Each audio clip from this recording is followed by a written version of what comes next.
Hello, నిజం చెప్పండి. ఆ అబద్ధాలని మీరు ఎందుకు ఆడారు? ఇప్పుడు నీకు నిజం చెప్పాను అనుకో, వాళ్ళకి చెప్పిన అబద్ధం నిజమని నీకు తెలిసిపోతుంది. ఇది నిజం. పద. ఇది బాగా మేనేజ్ చేసేవారు.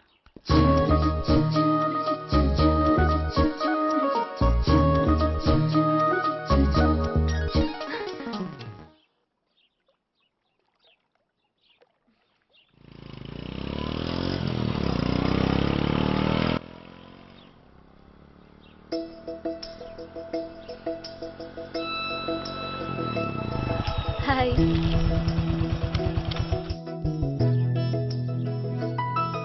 మీ ఆర్టికల్ కి మంచి రెస్పాన్స్ వచ్చినందుకు కంగ్రాచులేషన్స్ అండి. Thank you.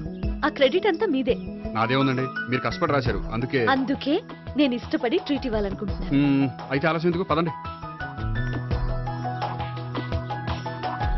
అయ్యా, నా కూతురికి ఒంట్లో బాగలేదు. డాక్టర్లు చూపిస్తే ఆపరేషన్ చేయాలంటున్నారు. అందుకు 5,000 ఖర్చు అవుతుంది అంటున్నారు. మీరు దయతో ఎంతో కొంత సాయం చేస్తే నా కూతురు బతుకు బాగుపడుతుందయ్యా.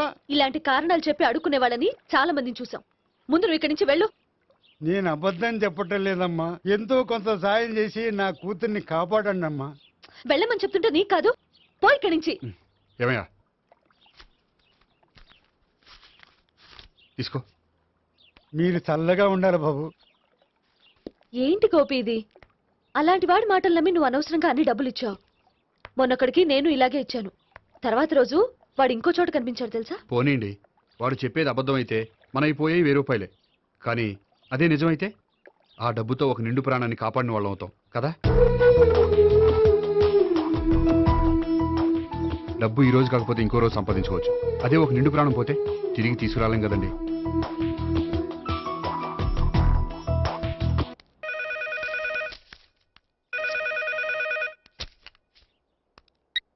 హలో. హాయ్ గోపి, నేను నేహాన్ మాట్లాడుతున్నాను. Hi Neha, how are you? చెప్పు, ఏంటి విషయం? నీతో విషయం అర్జెంటుగా మాట్లాడాలి. సాయంత్రం 4 గంటలకి నన్ను కలుసుకోగలవా? ఓఎస్, తప్పకుండా. Okay, thank you.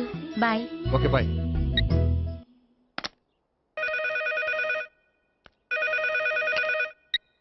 Hello. Hello Gopi, నేను భావనని మాట్లాడుతున్నాను. హాయ్ భావన, చెప్పు. మీతో కొంచెం మాట్లాడాలి. సాయంత్రం 4 గోల్కొండ టూమ్స్కి వస్తే. 4 కష్టం, 5 ఓకేనా? Okay, thank you. మీకోసం ఎదురు చూస్తూ ఉంటాను. Okay, thank you. Bye. Okay, bye.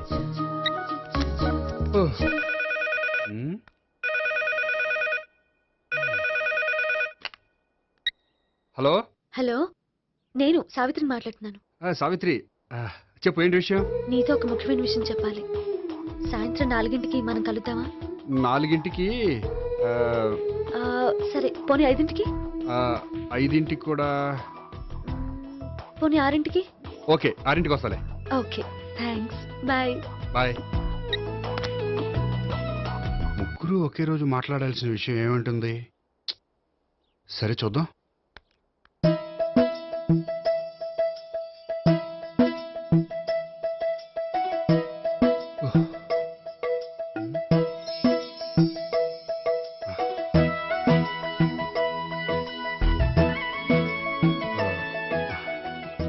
Okay Neha, నేను ఇక బయలుదేరుతాను. అదేంటి? వచ్చి అరగంట అయింది, ఇంతవరకు విషయం ఏంటో చెప్పలేదు. అంటే అది ఎలా చెప్పాలో తెలియట్లేదు. ఎలా చెప్పినా అర్థం చేసుకోగలను. నేను నేను మీరు? మిమ్మల్ని ప్రేమిస్తున్నాను. I love you. మీరు నన్ను ప్రేమిస్తున్నారా? అవును గోపి, మీరంటే నాకు ఇష్టం. మీరు చెప్పకపోయినా నేనంటే మీకు ఇష్టం అని నాకు తెలుసు. నేను చెప్పకుండా ఎలా తెలిసిందండి? నేనంటే ఇష్టం లేకుండానే నా ప్రోగ్రామ్ అరేంజ్ చేశారా? నాకు పెళ్లి చూపులని తెలిసి కంగారు పడ్డారా? అది నేను ఫ్రెండ్షిప్ తో చేశాను, కానీ మిమ్మల్ని ప్రేమించి కాదు. పోనీ ఇప్పటి వరకు ప్రేమించకపోతే ఇక నుంచి ప్రేమించండి. పెళ్ళంటూ చేసుకుంటే మిమ్మల్నే చేసుకోవాలని నిర్ణయించుకున్నాను. మీరు నిర్ణయించుకుంటే సరిపోతుందా? మీ ఇంట్లో వాళ్ళు ఒప్పుకోకర్లేదా? మా ఇంట్లో వాళ్ళు మీరెప్పుడంటే అప్పుడే ముహూర్తాలు పెట్టించేస్తా ఉంటున్నారు. ముహూర్తాలు పెట్టించడం ఏంటండి? ఆ రోజు మీరు నన్ను లవర్గా నటించమనే అడిగారు. అవును, కానీ ఈ రోజు దాన్ని నిజం చేయమంటున్నాను. అయ్యో, నాకు మీ మీద అలాంటి ఉద్దేశం లేదండి. కానీ నాకుంది. అసలు పెళ్ళంటేనే ఇష్టం లేని నాకు మీతో పరిచయం అయ్యాకే పెళ్లి మీద ఇంట్రెస్ట్ కలిగింది. పెళ్ళంటూ చేసుకుంటే మిమ్మల్ని చేసుకోవాలని డిసైడ్ అయ్యాను. మీరయ్యారు సరే, నేను డిసైడ్ అవ్వాలంటే కొంచెం టైం కావాలి. వారం రోజులు చాలా? వారమా? పోనీ నెల తీసుకోండి. నెల కూడా కష్టమే. అయితే మీకు కావాల్సినంత టైం తీసుకోండి. ఎంత టైం తీసుకున్నా పర్వాలేదు. నో అని మాత్రం చెప్పకండి. చెప్తే నేను తట్టుకోలేను. మీరు ఎప్పుడు ఎస్ అంటే అప్పుడు. నేను పెళ్లికి రెడీ. నేను పెళ్లికి రెడీ. నేను పెళ్లికి రెడీ. నేను పెళ్లికి రెడీ. నేను పెళ్లికి రెడీ. నేను పెళ్లికి రెడీ.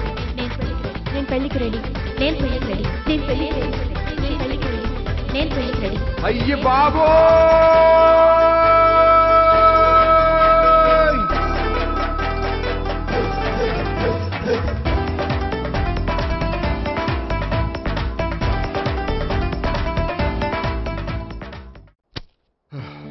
అర్జెంటుగా వీళ్ళ ముగ్గురికి వేరే సంబంధాలు ఏమైనా ఉంటే చూడండి. అదేంటి ఈ ముగ్గురులో ఒక ఓకే చేసి పెళ్లి చేసుకుంటానన్నారుగా? చేసుకుందాం అనుకున్నాను, కానీ ఇప్పుడు కష్టం. ఎందుకని? నేను ఒక నిర్ణయానికి రాకముందే వాళ్ళు ఒక నిర్ణయానికి వచ్చారు. ఏమని? వాళ్ళ ముగ్గురు నన్ను ప్రేమిస్తున్నారని చెప్పారు. ముగ్గురునా? అవునండి. వాళ్ళ గురించి తెలుసుకోవడానికి వెంటపడి లేనిపోని ఆశలు కల్పించి తప్పు చేశాననిపిస్తోంది. అయినా కొంచెం క్లోజ్ గా మూవ్ అయినంత మాత్రాన లవ్ చేసేయడమేనా చెప్పండి? ఇందులో వాళ్ళ తప్పే ఉందండి. మీరు పదే పదే వెంట పడేసరికి వాళ్ళు లవ్ అనుకుని ఉంటారు. అలా ఎలా అనుకుంటారండి? వాళ్ళు ఇష్టం వచ్చినట్టు వాళ్ళు అనేసుకోవడమేనా? ఇప్పుడు ఏం చేయాలనుకుంటున్నారు? అదే ఏం చేయమంట. మీరేం చేస్తారులేండి, ఎలాగోలా నేనే మేనేజ్ చేస్తాను. కానీ మీరు మాత్రం అర్జెంట్గా వాళ్ళకి వేరే సంబంధాలు చూడండి. ఓకే, నేను వస్తానండి.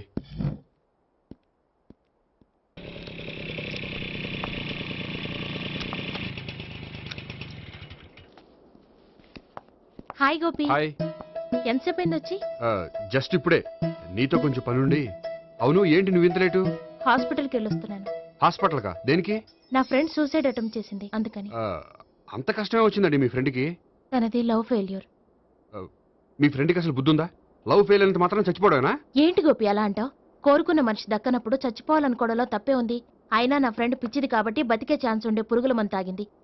అదే నేనైతే సైనడే, బతికే ఛాన్సే ఉండదు. అది సరే, ఏదో పనుందన్నావు.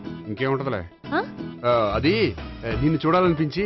ఇంతకీ మన ప్రేమ విషయం ఏం చేసావు? అది ఆలోచించుకుని చెప్పమన్నావు కదా, అదే ఆలోచనలో ఉన్నాను. సరే, బాగా ఆలోచించే చెప్పు. Okay, bye. బాయ్. ఇంకా చించేదే ఉంటది, సైనాడ్ అన్నావుగా. చెప్తున్నాను కదా నాన్న, నాకు ఇష్టం లేదని. అబ్బాయి అమెరికాలో జాబ్ చేస్తున్నా సరే, అండమాన్లో జాబ్ చేస్తున్నా సరే, నేను ఆ సంబంధం చేసుకోను. నేనేం పెళ్లి చేసుకోనని చెప్పట్లేదు కదా.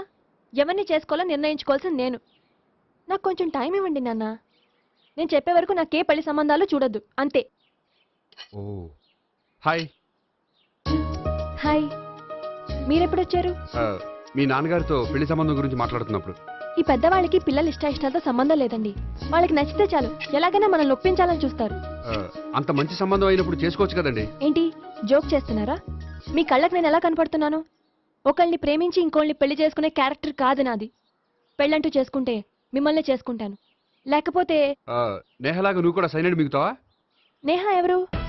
నేహ నాకు తెలిసిన అమ్మాయిలే. లవ్ ఫెయిల్ అయిందని సూసైడ్ చేసుకుంది, పిచ్చి పిల్ల. ఆ అమ్మాయి ఎవరో బాగా పిరికిదై ఉంటుంది, అందుకే చచ్చిపోవాలనుకుంది. కానీ నేను అలా కాదు. నాకు దక్కంది ఎవ్వరికి దక్కనివ్వను. అయ్యో బాబోయ్.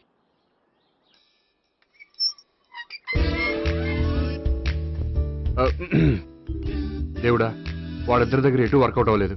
ఎక్కడన్నా వర్కౌట్ అయ్యేటట్టు చూడు.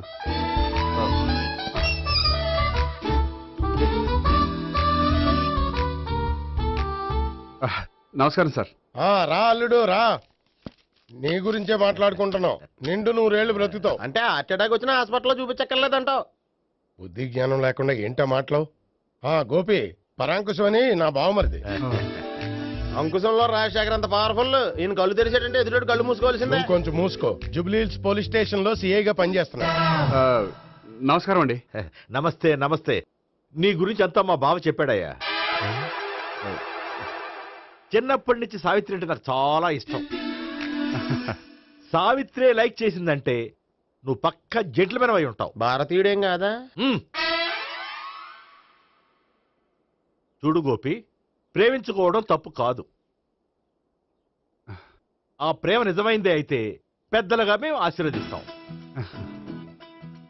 లేదు అంటే లాకప్ డెత్ చేసేస్తాడు. ఇంతకుముందు ఆల్రెడీ నలుగురు చేశాడు ప్రేమ పేరుతో మోసం చేశారని కదా బాబాయ్. అవన్నీ ఇప్పుడు ఎందుకులేరా. గోపి అలాంటి వాడు కాదు మావయ్య. అవునమ్మా, చూస్తుంటే జెంట్లమెన్ లాగే కనిపిస్తున్నాడు. గోపి, సావిత్రిని పెళ్ళాక కూడా ప్రేమగానే చూసుకుంటావు కదూ?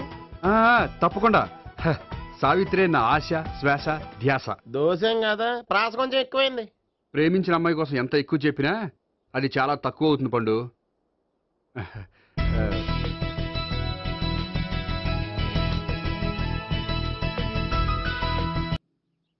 రే గోపి, గోపి, ఏంటి తాతయ్య? టైం అవుతోంది, ఆఫీస్కి వెళ్ళవా? వెళ్ళాలని లేదు. ఏమైంది? మనసు బాగోలేదు. ఏ ఆ ముగ్గురిని ఎలా వదిలించుకోవాలో తెలియక ఆ. పిచ్చెక్కుతుంది. అమ్మాయిలంతా మందులాంటోళ్ళు. తగిలించుకోవటం చాలా ఈజీ, వదిలించుకోవటం చాలా కష్టం. అలాగే ఉందిలే నా పరిస్థితి. ఉమ్. అయితే ఇప్పుడు ఏం చేద్దామంటావు? ఏం చేద్దామో ఆలోచిద్దాం అంటాను. అయితే ఒక పని చేయి, ఉమ్. ఆఫీస్కి ఫోన్ చేసి ఉమ్. నాకు ఒంట్లో బాగోలేదు రావట్లేదని చెప్పేసి. ఓకే.